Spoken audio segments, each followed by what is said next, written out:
and there's no abandoning actually happening here. It's all grace.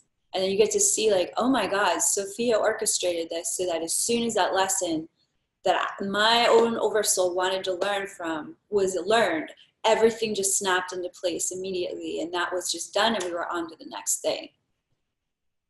And so it's really easy to go into that space of victimhood when you're walking through the underbelly of your own initiations into these archetypes, because that's just another default hardwiring that we currently have in the collective consciousness of the community. Ouch, it hurts. It's got to be something else's fault. It's like, what if there was no fault?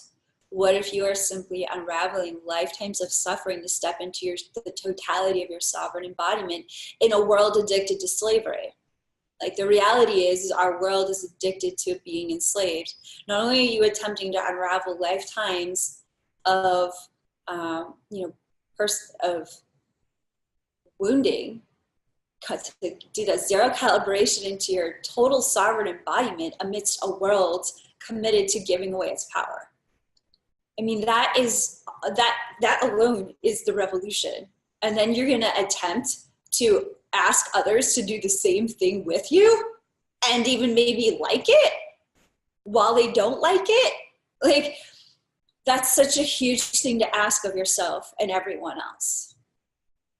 So the grace is that these initiations are essential. The underbelly of divine feminine Christ leadership actually begins with your own underbelly.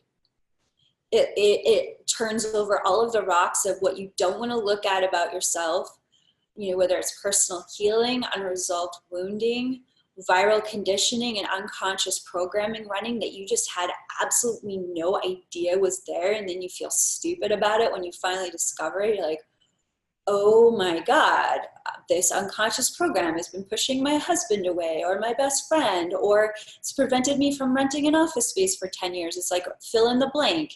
It's stopped you from whatever it is that you've wanted for a really long time. And you get to look at that and you have to grieve it and really be like, okay, I lost a lot of love here. I lost a lot of life. I lost a lot of years.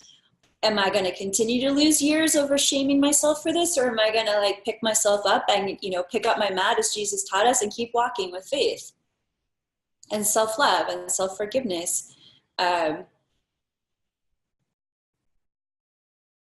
There are so many ways that we can punish ourselves for our own learning experience.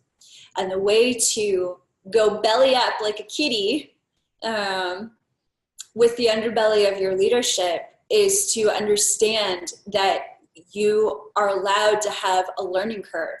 No matter how psychic you are, no matter how much of a channel you are, no matter how empowered you are, you're still allowed to have a learning curve and to let your higher self rub your belly when you're like, I'm really scared and vulnerable, and I know I still have to go out and learn how to hunt like a big cat does, and I still feel like a little kitty in this initiation. This is really scaring the crap out of me.